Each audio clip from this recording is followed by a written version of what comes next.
Okay, I think Paradise Lost, book 3, is the least read of the books of Paradise Lost. Is that possible? Do Miltonists, if anybody's watching, what would you say is the least read book of Paradise Lost?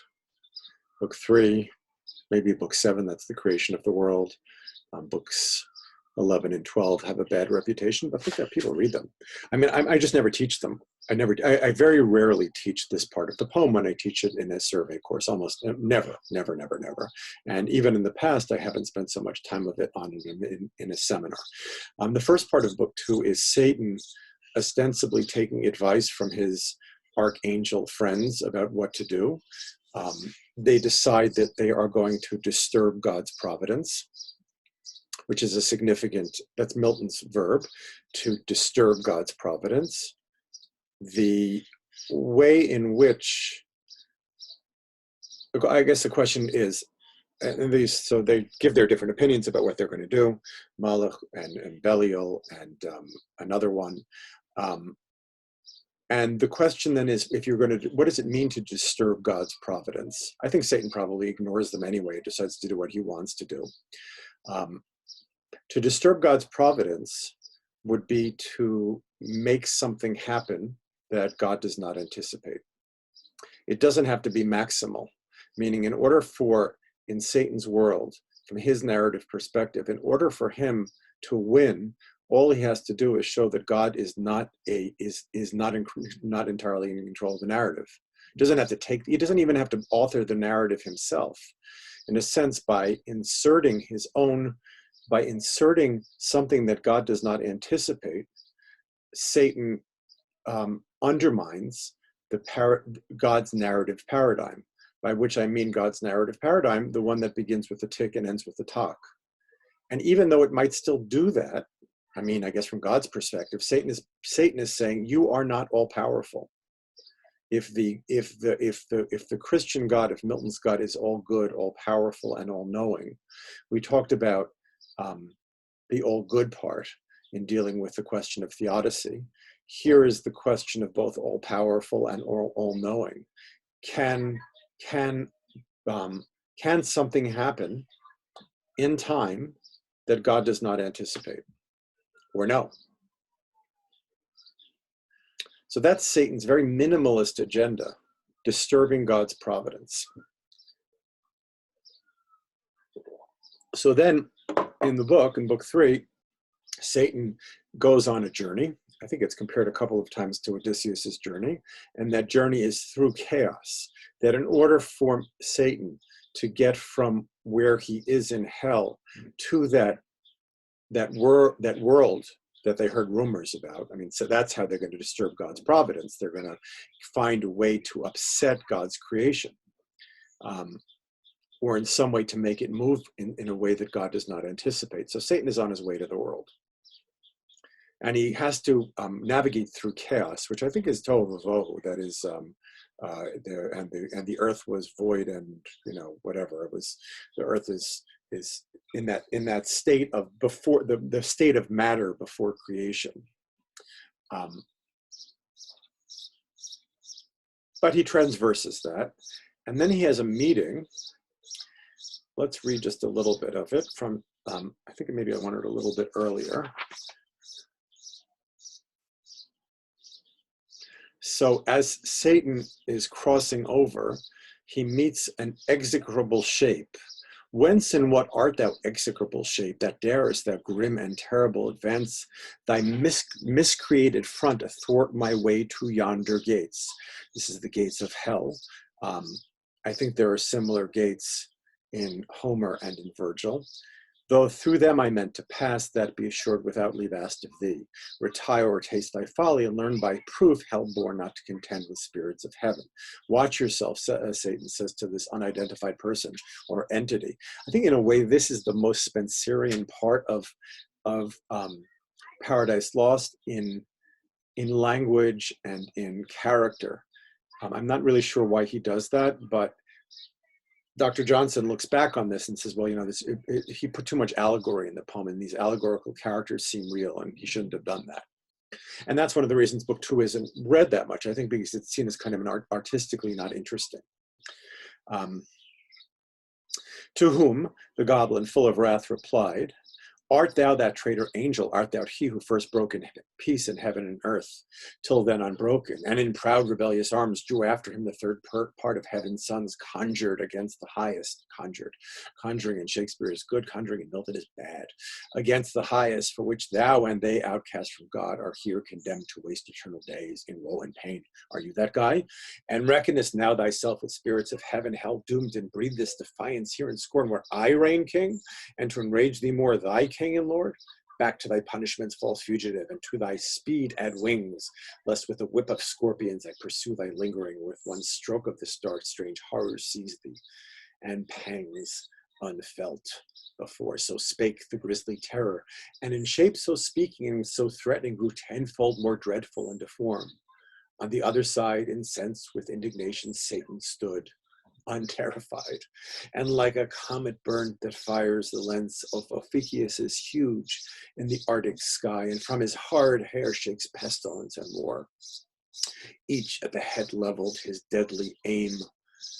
Their fatal hands no second stroke intend, and such a frown each cast at the other as when two black clouds with heavenly artillery fraught come rattling on over the Caspian. Then stands front to front, hovering a space, till winds the signal blow to join their encounter in mid-air. What's happening here? This is the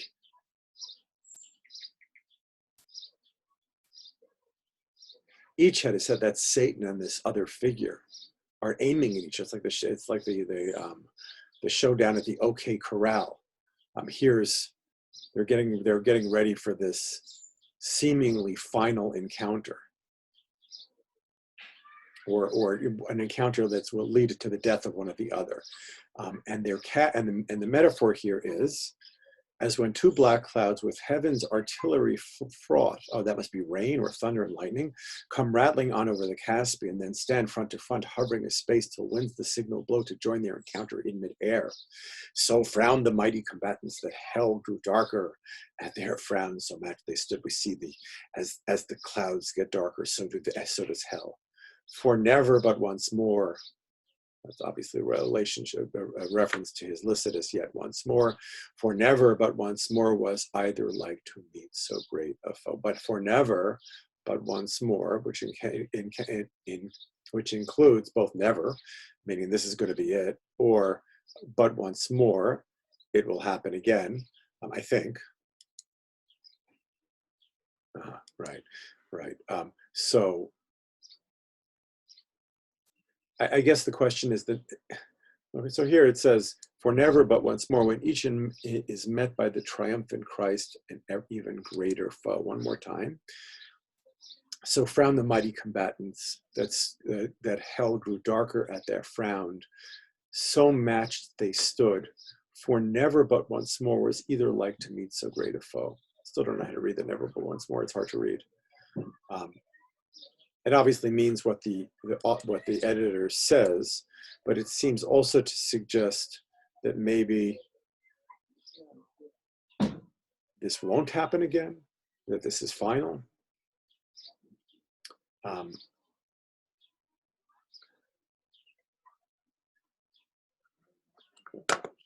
Let's take a break, shall we? Let's pause recording.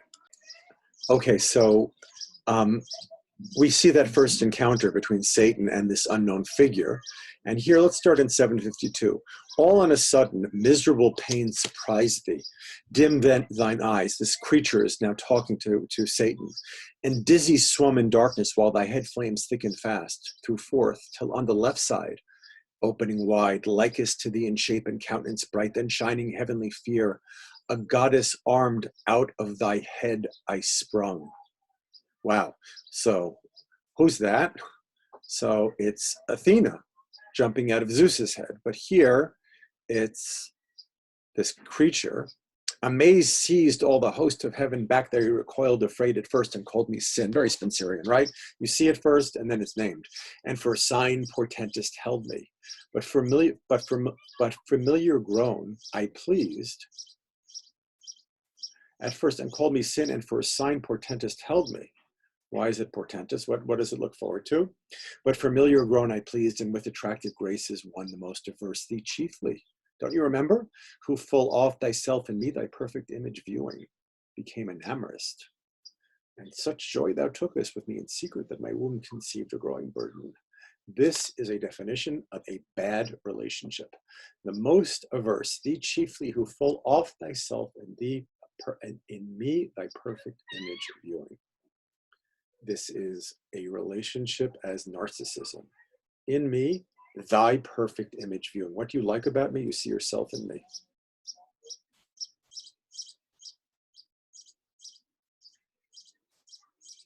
I'm just wondering, isn't that good to see yourself in somebody else? But here it's, I think that the way that it's phrased, it seems like a total identification.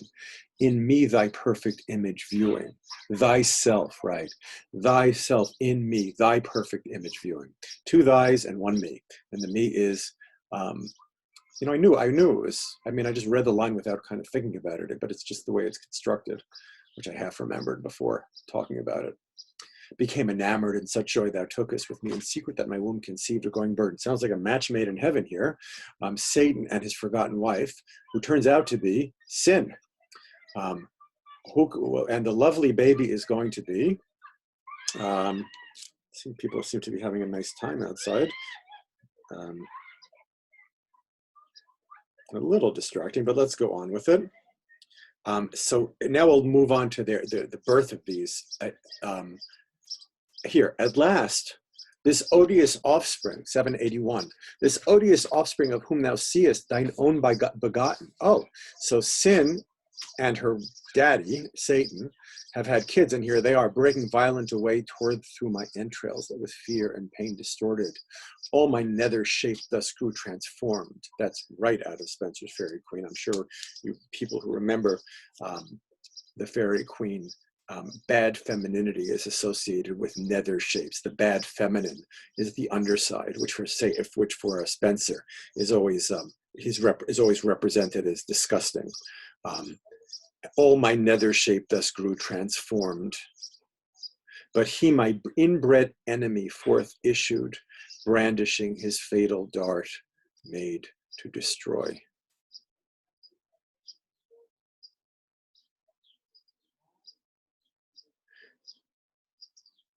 So these kids are born now, and I think they're trying to get back into her to kill her, or to get into her. I fled, again, sin talking, and cried out death. Hell trembled at the hideous name, and sighed from all her caves, and back resounded death. I fled, but he pursued, though more it seems inflamed with lust and rage.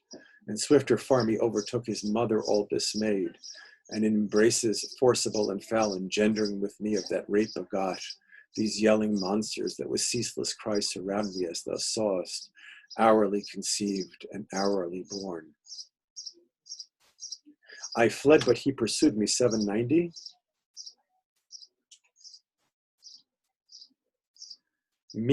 He's being, it's just like endless incest and narcissism.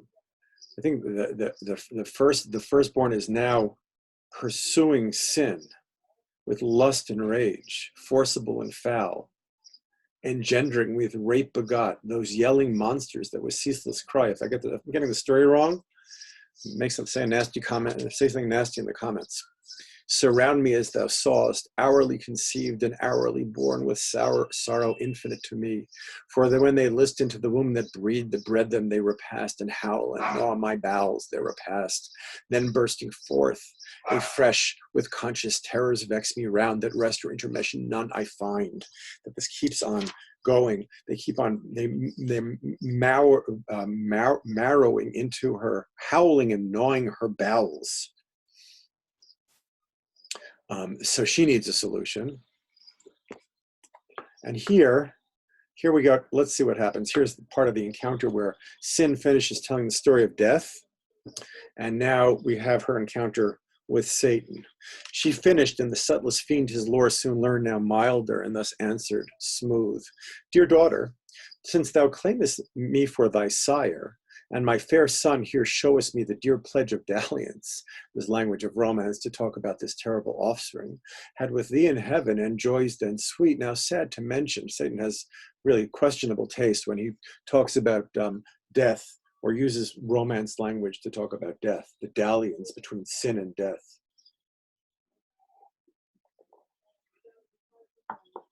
And then Satan goes on and he says, I'm a good guy here. I come no enemy, but to set free from out this dark and dismal house of pain, both him and thee.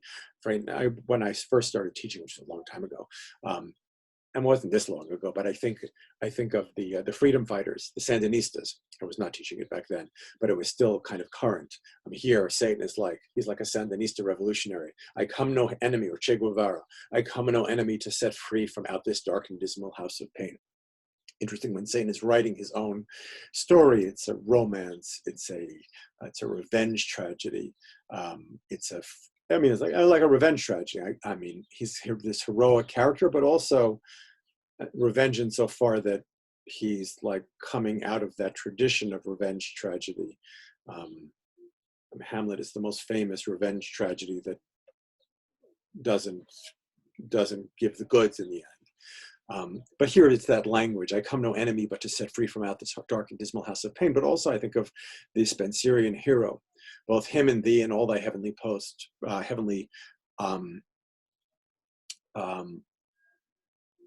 all thy heavenly host of spirits that in our just pretenses armed fell with us from on high.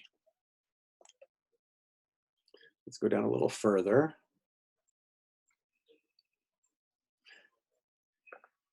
So now Satan,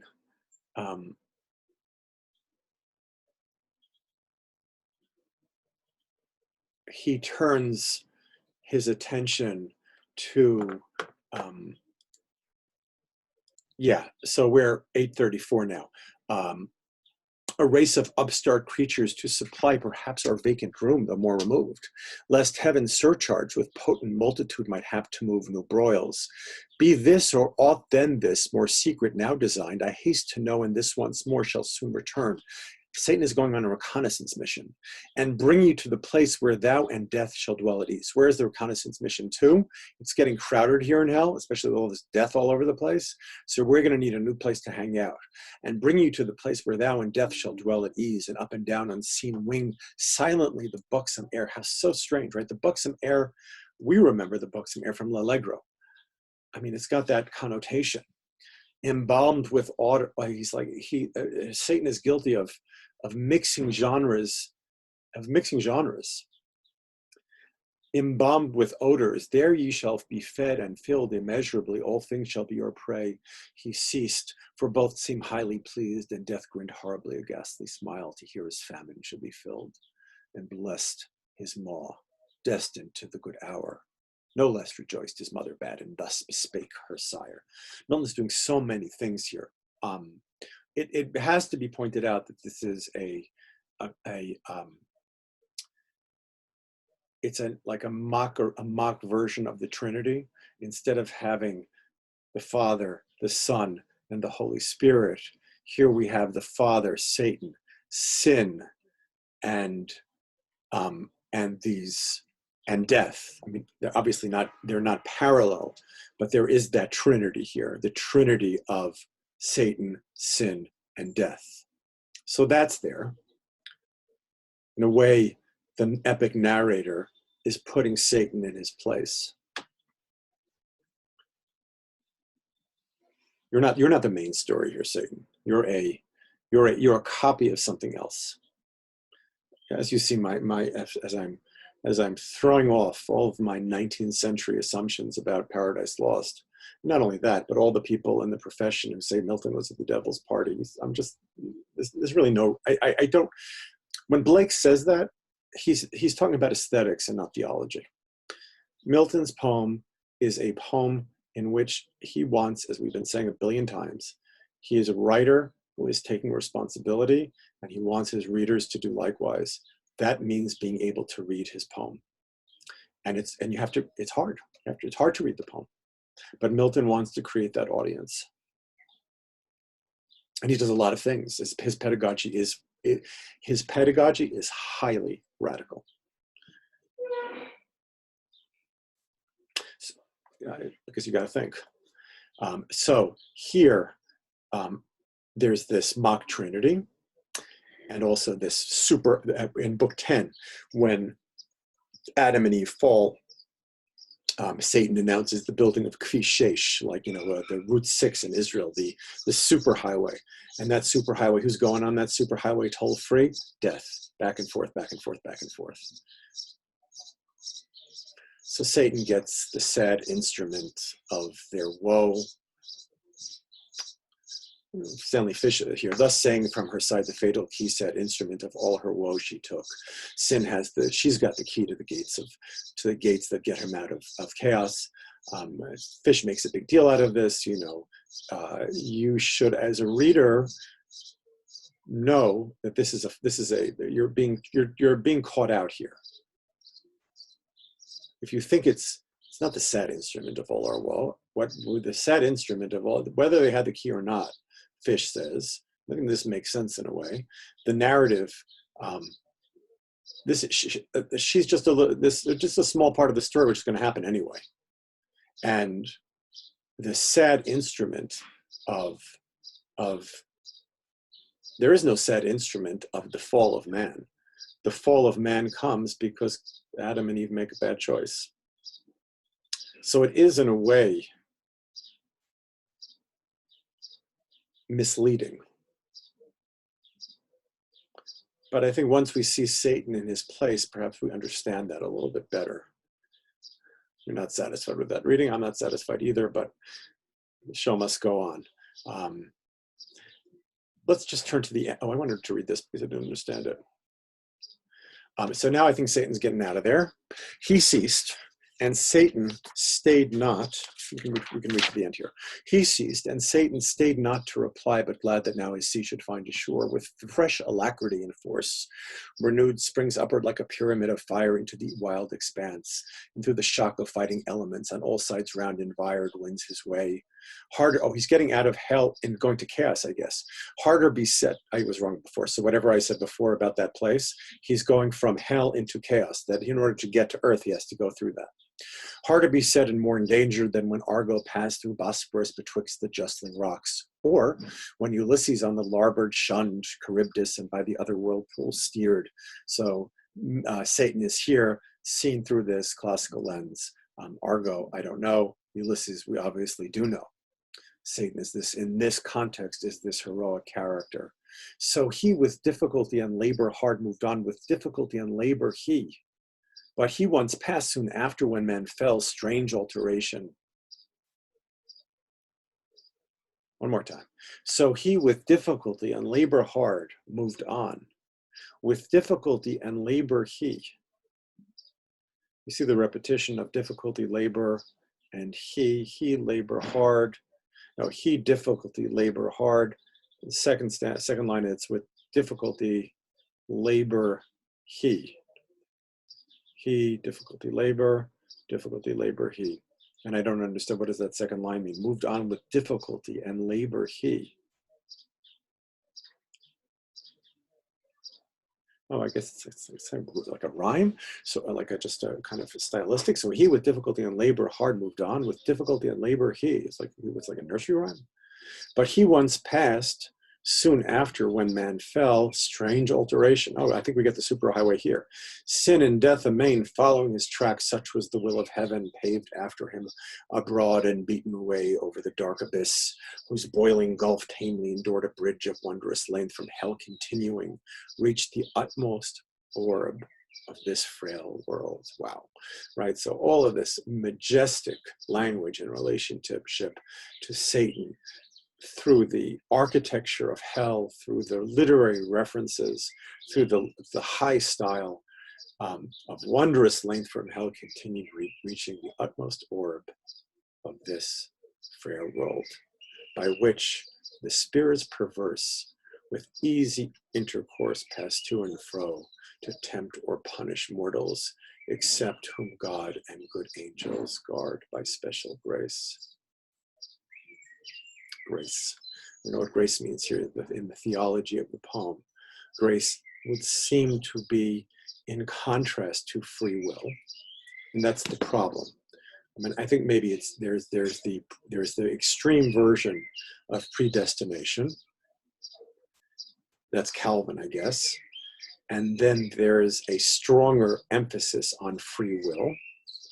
And here, maybe grace is a term that mediates between providence and free will, something that allows free will to be activated.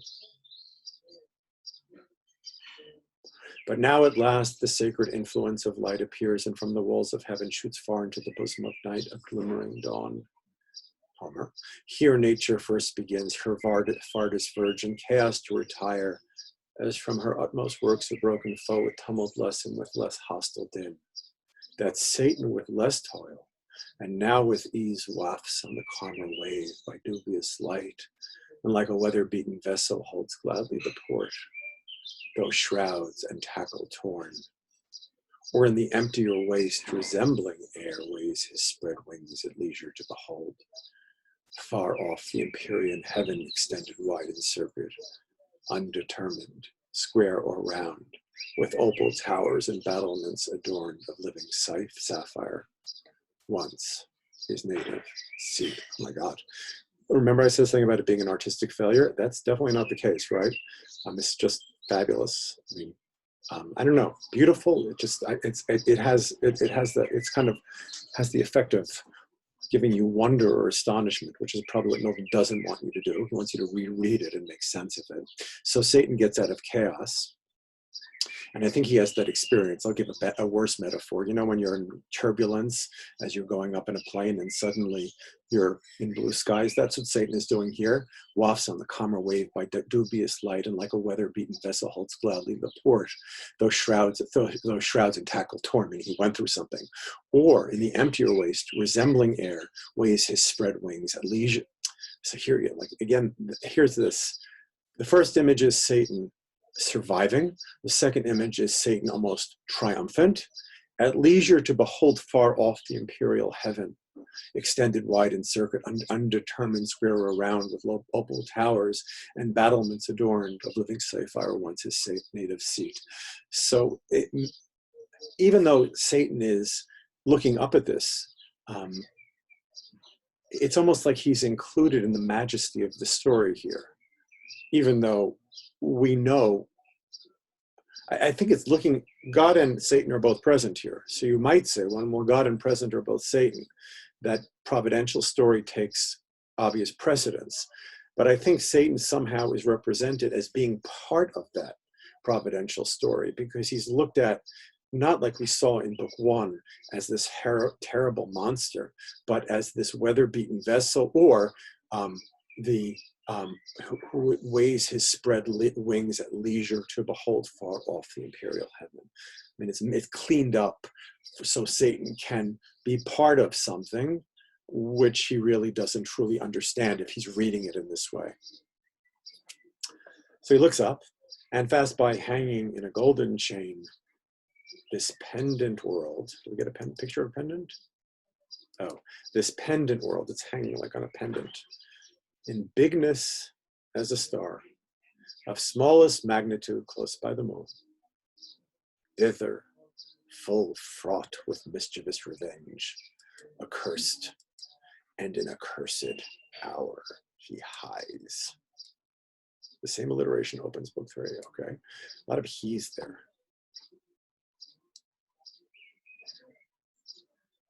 For some reason, it reminds me of the last 2 lines of Lycidas, but let's not go there. So we said in reading Areopagitico, Brotherly Dissimilitudes, that Milton makes us move between opposites, which is one way of defining wit, that we are not sure if Milton is emphasizing similarity or difference. Here it's not that, it's bigness. Are they big or small? And what he means by that, are they threatening, are they ominous, or are they like the pygmies we read about in book 1? And fast by hanging on a golden chain, this pendant world makes it seem very small. In bigness, well, that maybe changes our perspective slightly, the adjective. Then the noun, a star, rechanges our perspective. Of smallest, well, now we're looking at it very small. Magnitude, well, you might say smallest magnitude emphasizes the smallness. It does, but also the magnitude. We feel the magnitude, close by the moon. Thither full fraught with mischievous revenge, right? If you don't like my reading of smallest magnitude, the next two lines kind of reinforce it, because we see the power of Satan in relationship to this smallest magnitude. Meaning it's built up. Thither full fraught with mischievous revenge, accursed in an accursed hour he hies. So maybe you'll say smallest magnitude really emphasizes the smallness. Maybe that really is the reading, though I think the bigness and the magnitude go together to show the extent to which, well, maybe when the world gets bigger, when the universe gets bigger in relationship to Satan, perhaps he's less threatening. But the last two lines, just like the last few lines of book one, emphasize the minatory nature, the threatening nature of the satanic host. Revenge. It's a revenge story now. And in an accursed hour he hies. He's up to something no good. So in book three, then, we saw the allegorical representation, which is kind of weird. And we looked here to see the way in which Satan is represented in relationship to earth, in relationship to man. And we'll see Satan's further adventures next time.